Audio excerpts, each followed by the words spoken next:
Hello kids, how are you? So last class we started with chapter in which we learned about the few different features or special features जिनको हम characteristics कहते हैं of living things. तो हमने ये सारे features last class में cover किए थे. How movement is possible, कैसे living creatures में movement, कुछ important features जिससे हम लिविंग बींग्स को और नॉन लिविंग बींग्स को अपार्ट करते हैं. एंड दीज ऑल फीचर्स और important characteristics we know. But plants में कैसे, plants are considered to be living things. तो प्लांट्स में ये सारी चीजें कैसे प्रिवेल करती हैं जिससे हम प्लांट्स को लिविंग बींग्स के कैटेगरी में रखते हैं. तो हमने अब लास्ट किया था respond to stimulus. Now we will start with reproduction. अच्छा, मैंने आपको लास्ट क्लास में कहा था कि आप बताएंगे मुझे व्हाट इज रिप्रोडक्शन, क्योंकि हमने लास्ट की क्लास 5 में और पहले भी क्लास 6 में भी स्टार्टिंग में मैंने आपको रिप्रोडक्शन की इंट्रोडक्शन और उसके बारे में बताया है. जितने भी लिविंग बींग्स हैं वो रिप्रोड्यूस करते हैं, like their own kind they reproduce. Plants reproduce their own kind. जिस तरह का प्लांट है, मैंगो ट्री है, एप्पल ट्री है, they will be reproducing the same plant और same tree. Human beings if they are सब आप लोग कहते हो कि जैसे आप लोगों का जब आप थोड़ा बड़े होने लगते हो तो कोई भी आपको मिलता है तो कहता है ना कि you are similar to your father, you are similar to your mother. तो दे आर ह्यूमन बींग्स. तो mother reproduce your own kind, आपकी तरह ही बच्चा, मतलब जैसे उनकी वो खुद है, they reproduce the same kind. तभी you resemble your parents a lot, either father और मदर. तो जो भी बच्चे हैं दे रिजेंबल, आपकी बोलते हैं ना सब आपकी शक्ल मिलती है आपके फादर से या मम्मा से या ग्रैंडफादर से. तो every living being they reproduce their own kind, not exactly same but yes they have same features or same characteristics. ठीक है. Reproduction is a process of producing new ones of one's own kind. Reproduction क्या, इसकी scientific science की एक main definition क्या है, और आप बोल सकते हो कि लेमैन लैंग्वेज में आप रिप्रोडक्शन को कैसे डिफाइन करते हो. Reproduction is the way of producing एक चीज को जनरेट करना, अपने जैसी नई चीज, अपने जैसी नई चीज प्रोड्यूस करना, that is called reproduction. Why is reproduction necessary, क्यों जरूरी है? बिल्कुल बेसिक आंसर दो, बिल्कुल सोच के कि रिप्रोडक्शन क्यों जरूरी है. ताकि we can continue with our life, ये लाइफ चलती रहे, continuity of that same kind. For example एक एनिमल है, लाइक कोई भी एनिमल, एनी एनिमल और एनी ह्यूमन बीइंग और any plant, they grow young, then they grow old, and at one time baby birth हुआ, then it goes to young ones, youngs to teenagers and then old one. तो एक time पे आता है death भी होती है. तो वो जब अगर तुम रिप्रोडक्शन नहीं होगा तो वो तो चीज एक्सटिंक्ट होती जाएगी. देखा है ना आपने, कुछ एनिमल्स एक्सटिंक्ट हो जाते हैं, कुछ एक्सटिंक्ट मतलब वो आपको दिखना ही बंद हो जाएंगे. तो लाइफ की कंटिन्यूटी करने के लिए, लाइफ को आगे एग्जिस्ट करने के लिए, लाइफ को चलाने के लिए reproduction is very very important. Okay. When a living being is not able to exhibit all the above mentioned characteristics, despite the availability of all resources, it is said to be dead. जितनी भी हमने अभी तक characteristics पढ़े हैं last class में और इस क्लास में रिप्रोडक्शन भी, अगर ये सारे characteristics या सारे special features prevail नहीं होते, then that living thing is considered to be dead. उसका कोई मतलब, जब ये फीचर ही एग्जिस्ट नहीं करते उनकी बॉडी में, तो how that person, how that animal, how that plant is going to survive further. वो जिंदा रहना ही मुश्किल है जब तक ये सारे इंपॉर्टेंट कैरेक्टरिस्टिक्स जो हमें एक लिविंग क्रिएचर के लिए चाहिए वो प्रिवेल करें. ठीक है. From the above discussion we can understand that all living beings share some common or important characteristics. For example, all living beings show movement, they need food or nutrition for the growth, they need उसके बाद they have to respire, they have to breathe for respiration, their body excrete, their body respond to stimuli, they reproduce. तो जितने भी हमने starting से लेके and इस class तक इंपॉर्टेंट फीचर्स आपको मैम ने बताए हैं, they are the important things और इंपॉर्टेंट कैरेक्टरिस्टिक्स. एक तो वो कैरेक्टरिस्टिक्स लिविंग बींग्स को नॉन लिविंग बींग्स से अपार्ट करती हैं, डिफरेंट करती हैं, डिफरेंशिएट करती हैं. दूसरा, एक लिविंग बीइंग को अपनी बॉडी को सर्वाइव करने के लिए, अपनी बॉडी की सेम टाइप को एग्जिस्ट करने के लिए ये सारे इंपॉर्टेंट फीचर्स उनकी बॉडी में अडेप्ट करने ज़रूरी हैं and this is the only reason that living beings keep on creating their own kind and they survive and life की कॉन्टिन्यूटी चलती रहती है, लाइफ एग्जिस्ट करती है। ठीक है, अब वी आर मतलब हमने इस टॉपिक तक ये देख लिया कि हमारे स्पेशल कैरेक्टरिस्टिक्स क्या हैं। अब हम आते हैं जो हमने क्लास 5 में भी पढ़ा था, what is seed. This chapter includes कि जो जितनी भी लिविंग बीइंग्स के कैरेक्टरिस्टिक्स हैं उनको धीरे धीरे हम उनको और एक्सप्लेनेटरी फॉर्म में जानेंगे। जितनी आपने स्पेशल थिंग्स पढ़े उनकी हर एक चीज़ की आपको लाइक कॉन्सेप्ट पता चला, आपको पता चला कि ये क्यों चीज़ें लिविंग बीइंग्स में होती हैं और इनको करने से लाइफ कैसे एग्जिस्ट होगी। Now we will move to plants, और प्लांट्स में हम मूव करते हैं सीड की। रिप्रोडक्शन की अगर बात हो रही है कि how living creatures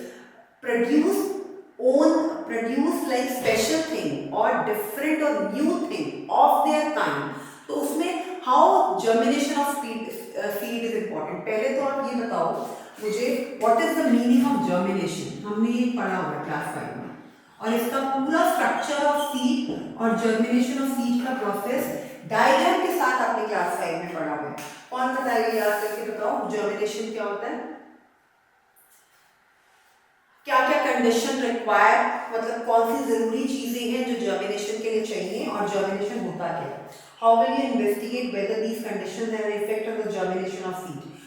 when a seed grow in a plant, like from seedling to sapling to young plant and young plant to new plant and then tree, ये जब पूरा प्रोसेस होता है दैट इज कॉल्ड और हम क्यों बोलते हैं जर्मिनेशन ऑफ सीड, क्योंकि सीड जो है वो सीडलिंग बनता है। ठीक है, when it grow from the mud और फ्रॉम द सॉइल, उस सीडलिंग का सैपलिंग बनता है। सैपलिंग से थोड़ा सा छोटा सा ग्रोथ होती है उस प्लांट की, धीरे धीरे when you see the stages of germination, देखते हो ना, सीड से सैपलिंग, सीडलिंग से सैपलिंग, सैपलिंग से वेरी स्मॉल प्लांट, स्मॉल से medium size plant, medium size plant से big size plant and then it grow in a long very shady tree. तो this is called germination and it has different steps.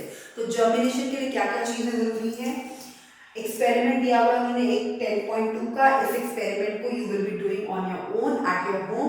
उसमें क्या बोला हुआ है, आप एक पॉट ए में वाटर सॉइल लीजिए, थोड़ी सी अच्छी सी सॉइल बाहर से लेके उसको डायरेक्ट सनलाइट में रखिए और पानी नहीं डालना अभी ज़्यादातर, सिर्फ सनलाइट एंड सॉइल। उसके बाद पॉट बी में sunlight with excess water, 4 pots आपको लेनी है। पॉट सी में मॉइस्ट सॉइल होता है और केप्ट इन डार्क, और पॉट बी में with moist soil kept in direct sunlight, bean seeds exposed to different condition. वो कह रहे हैं कि हम एक 4 पॉट्स डिफरेंट कंडीशंस के साथ रखते हैं और हम एक 4 बीन्स लेते हैं। बीन्स मतलब बीज, 4 बीन्स को उन 4 पॉट्स में सो करके डिफरेंट कंडीशंस के अंदर हम एक्सप्लोर करते हैं और हम ऑब्जर्व करते हैं कि उन बीन्स के साथ क्या क्या होता है।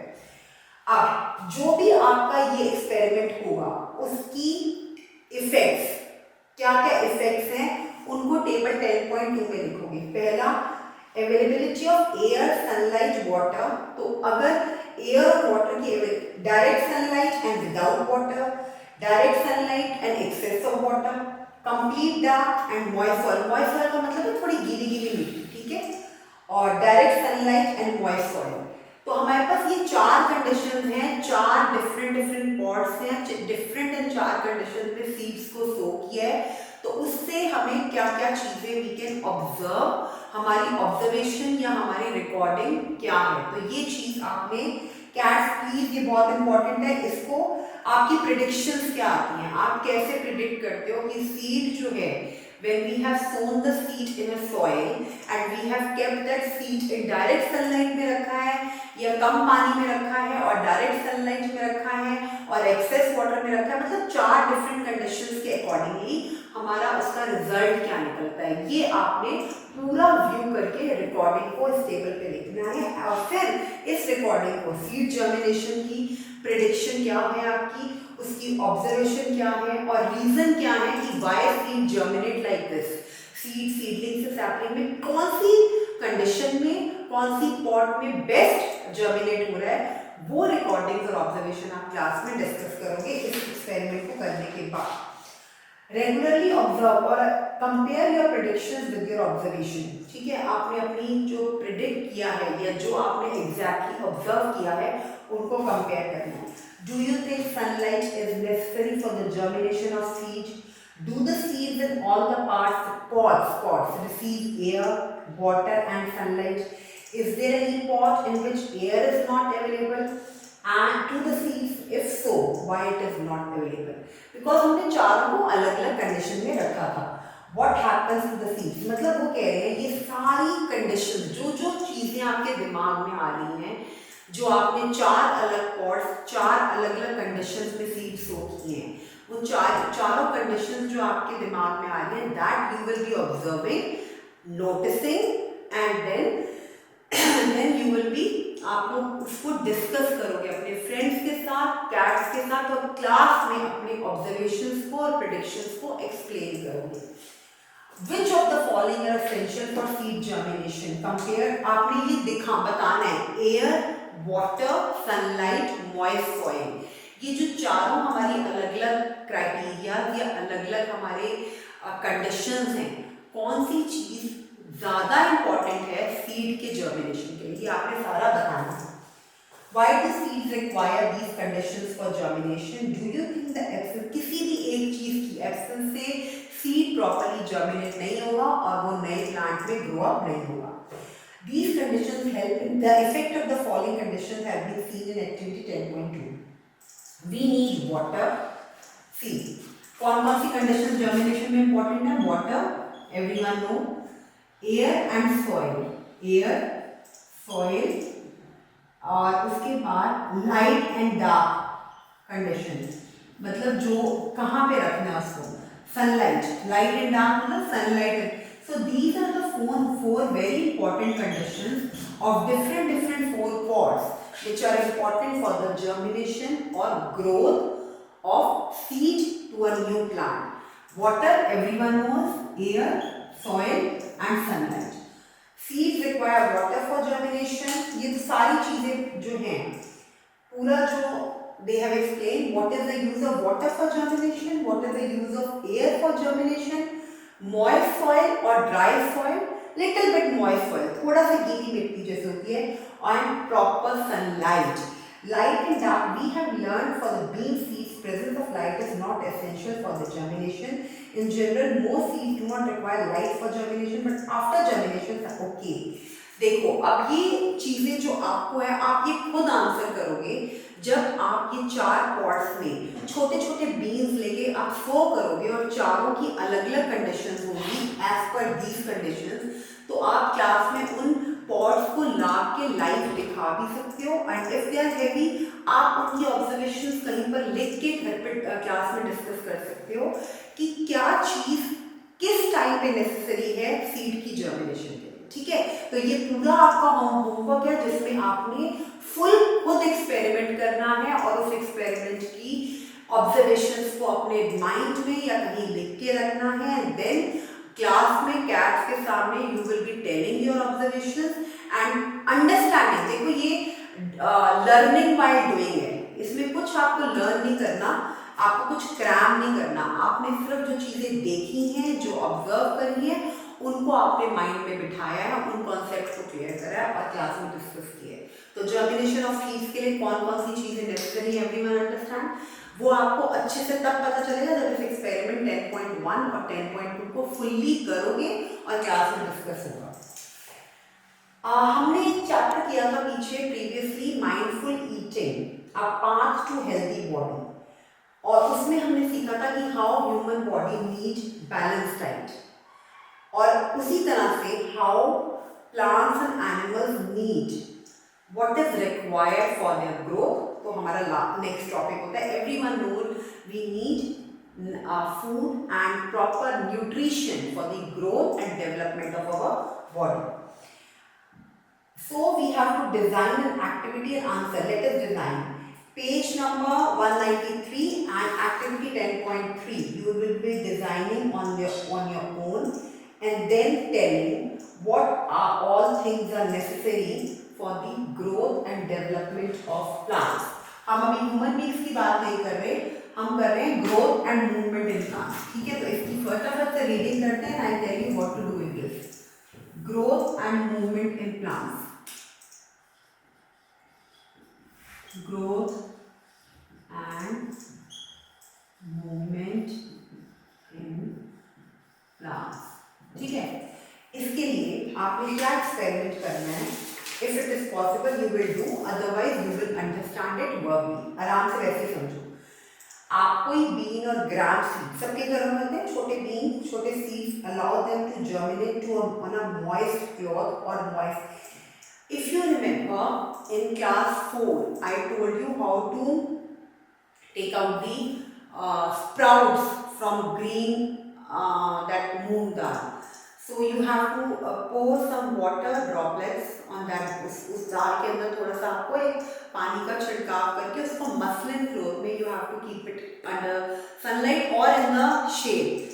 You will find out कि कैसे उसमें से स्प्राउट्स निकलने शुरू होते हैं. तो उसी तरह का कुछ एक्सपेरिमेंट आपको बताती हूँ. आपने किसी मॉइस्ट क्लॉथ में उस सीड को क्या करना है, जर्मिनेट करना है. जर्मिनेशन का पूरा प्रोसेस चलेगा. उसको जर्मिनेट करने का पूरा टाइम तो जब तक वो सीड जो है वो सीडलिंग में ग्रो नहीं हो जाए. और सीडलिंग मतलब उसमें से छोटी छोटी रूट्स और शूट्स, मतलब उसका छोटा पार्ट ग्रो हो और रूट्स निकलनी शुरू हो. ग्लास बीकर्स लो और उनको 3 टम्बलर ले लो. देखो बीकर्स तो घर में नहीं होंगे, टम्बलर मतलब बड़े ग्लास या प्लास्टिक ग्लास या ग्लास. उनको मार्क कर दो ABC. तीनों टम्बलर से क्या मार्क करो, ABC. अब क्या करना है, थिक ब्लॉटिंग पेपर से each plate with thick cotton thread. Take 3 glass plates. ऐसे आप पिक्चर देखो, दिख रहा है पिक्चर. अब इन तीनों ग्लासेस को उन्होंने अलग अलग कंडीशंस में रखा है. जैसे हमने 4 पॉट्स लिए थे फॉर जर्मिनेशन, ऐसे ग्लासेस को भी. Fix 1 seedling on each plate using a thick soft thread. Thread से उस सीडलिंग को टाई कर दो. इट विल बी, ये जो एक्सपेरिमेंट है ये सिर्फ देख के लाइक इसको करना थोड़ा देर. जैसे जर्मिनेशन ऑफ सीड्स को हमने अभी जैसे 4 पॉट्स में सीड्स अलग अलग कंडीशंस में जर्मिनेट करके उनकी कंडीशंस देखी थी, that is possible. But this is little bit, ये जो एक्सपेरिमेंट है ये लेबोरेटरीज में या साइंस लैब्स में ही हो सकता है. तो इसके लिए आपको मैं क्या सजेस्ट करूंगी, cats please help them out. ये वाला पूरा एक्सपेरिमेंट सिर्फ रीडिंग करनी है. जो उनके 3 टम्बलर्स हैं उनको उन्होंने अलग अलग कंडीशंस में रखा है. एक inverted plants kept in sunlight from all direction, एक बॉक्स के अंदर. एक upright plants kept in sunlight from one direction, upright plants kept in sunlight from all direction. एक सारी डायरेक्शंस में दिखाते हुए, एक सनलाइट की लेफ्ट पे दिखाते हुए, एक सनलाइट के अपराइट में दिखाते हुए. तो 4 कंडीशन में प्लांट्स की जो लोकेशन है या प्लांट्स को आप प्लेस करोगे. और उसके बाद अलग अलग जो पेज 192 है उसके ऊपर जो आपका सारा एक्सपेरिमेंट लिखा हुआ है उसको सिर्फ आप रीड करेंगे. क्या करेंगे, इसको रीडिंग करेंगे ताकि आपको पता चले कि इसको जो ये बता रहे हैं how growth and movement happens in plant. कैसे वो प्लांट जो है मूव करते करते एक तरह से डाउन हो जाता है. उसकी रूट और shoot. Shoot is the body of the lower plant and roots मतलब जो उसमें से निकलता है. रूट नीचे की पार्ट ब्रांचेस से नीचे होता है, स्टेम से नीचे जो अंडरग्राउंड जाता है. और शूट मतलब अपर पार्ट ऑफ द बॉडी. तो कैसे प्लांट की मूवमेंट होती है, प्लांट ग्रो होके अपनी पोजीशन लेता है और ग्रोथ और मूवमेंट कैसे साइमल्टेनियसली होती है. तो इसमें आपने ये पूरा लिखना है और उसके बाद टेबल रीड करना है. टेबल 10.3 में लिखा हुआ है growth of root and shoot under different conditions. Root और शूट आपको बताया था क्या होता है. Lower part of the plant is called root and upper part of the plant is called shoot. तो कैसे आपने ये जो एक्सपेरिमेंट को रीड किया, इसको करके नहीं देखना क्योंकि ये हो ही नहीं सकता क्लास में या घर पे. This is related to science laboratories. इसको सिर्फ रीडिंग करो, वर्बली समझो और उसके बेसिस पे जो डायरेक्शन ऑफ सनलाइट है, डायरेक्शन ऑफ प्लांट है. सनलाइट जहाँ पे जिस डायरेक्शन, कहीं कोई ऐसी डायरेक्शन जहाँ पे चारों तरफ सनलाइट आ रही है. और प्लांट की डायरेक्शन क्या है, अपराइट, बिल्कुल ऊपर. तो शूट और रूट की ग्रोथ और मूवमेंट कैसे होगी. दूसरा है डायरेक्शन सनलाइट की जो है सारी डायरेक्शन में है और प्लांट जो है लिटिल बिट इन्वर्टेड है, सीधा नहीं खड़ा हुआ, थोड़ा सा उसको टिल्ट किया हुआ है, तो उसका रूट और शूट कैसे ग्रो होगा। और सनलाइट एक ही डायरेक्शन से आ रही है, बाकी तीनों डायरेक्शन में सनलाइट नहीं है, और जो प्लांट है वो बिल्कुल अपराइट हुआ है, तो शूट और रूट की ग्रोथ कैसे होगी। So these are different observations हैं और प्रिडिक्शंस हैं जो आप डिफरेंट प्लांट की जो ग्रोथ होती है, प्लांट की ग्रोथ कैसे होती है, रूट और शूट के बेसिस पे, कि रूट कैसे ग्रो हो रहा है और मूव हो रहा है, और उसके बेसिस पे प्लांट का अपर पार्ट, प्लांट कैसे ग्रो और मूव हो रहा है। तो इसको रीडिंग करके एक बार इसको ऑब्जर्व करके देख के, इसको हम ऑब्जर्वेशन तो नहीं लिख सकते क्योंकि हमने इसको प्रैक्टिकली नहीं किया, बट हाँ थोड़ा सा रीडिंग करके हम इसको एटलीस्ट डिस्कस कर सकते हैं क्लास में, ठीक है। अब इन्होंने सारे एक्सपेरिमेंट के बारे में एक्सप्लेन किया है, इसकी आप रीडिंग करेंगे पेज 193 की। उन्होंने डिफरेंटली बताया है, एक एक पॉइंट को देखो, 3 पॉइंट दिए हैं बेटा, प्लीज ये सारा देखो पेज नंबर 193 में।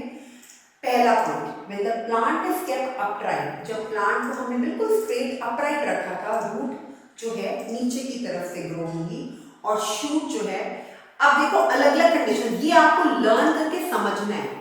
जब हमारा प्लांट अपराइट है, स्ट्रेट है, तो रूट जो है वो नीचे की तरफ ग्रो हो रही है और शूट जो है वो ऊपर की तरफ ग्रो हो रही है। और अगर प्लांट इन्वर्टेड है, थोड़ा सा लाइक लिटिल बिट इंक्लाइंड है, तो रूट बेंड हो रही है और शूट भी रूट बेंड हो रही है नीचे और शूट बेंड हो रही है ऊपर। और तीसरी कंडीशन है, जब प्लांट को सनलाइट मिलती है एक डायरेक्शन से, शूट ग्रो इन डायरेक्शन, जो शूट है प्लांट का जो अपर पार्ट है वो उसी डायरेक्शन में ग्रो हो रहा है जिस डायरेक्शन से सनलाइट आ रही है, और रूट जो है वो नीचे से जैसे ग्रो होता है वो ग्रो होता रहेगा, ठीक है। तो डिफरेंट 3 कंडीशंस में ये टिक करिए प्लीज, वेरी इंपॉर्टेंट। पेज 193 पे cats please pay attention on this. जो 193 का फर्स्ट पॉइंट, 194 का सेकंड और थर्ड, इन तीनों पॉइंट्स को क्रैम करना है, समझना है, जैसे समझ आता है इसको रीड करके, बिकॉज आपने इसको प्रैक्टिकली करके नहीं देखा। बाकी चीज़ें जितनी मैं एक्सप्लेन करती हूँ मोस्टली आपको बोलती हूँ ये पॉसिबल है, इसको प्रैक्टिकली घर पे या स्कूल में कैट्स के सामने करोगे, बट ये इसमें आपको बड़ी सारी ऐसी चीज़ें रिक्वायर्ड है जो आपको अवेलेबल नहीं होंगी, तो इनको आपने सिर्फ रीड करके इन पॉइंट्स को मेमोराइज करना है, समझना है कि ऐसे क्यों, कि कौन सी डायरेक्शन में प्लांट होगा upright, bending and upright towards all directions, upright in only one direction where sunlight is coming, तो रूट और शूट की ग्रोथ और मूवमेंट किस तरह से होगी, ओके। तो इसको अच्छे से रीडिंग करना है। अब हमने स्टार्ट करना है लाइफ साइकिल ऑफ प्लांट, और लाइफ साइकिल ऑफ प्लांट को हम नेक्स्ट क्लास से शुरू करेंगे। इस क्लास तक आपको proper growth and movement in plants का अच्छे से अंडरस्टैंड करना है, ठीक है। So next class we will start with the life cycle of plant and life cycle of animals, plant की भी करेंगे और नेक्स्ट क्लास में उसके एनिमल्स में भी करेंगे, ठीक है। Take care, bye for now.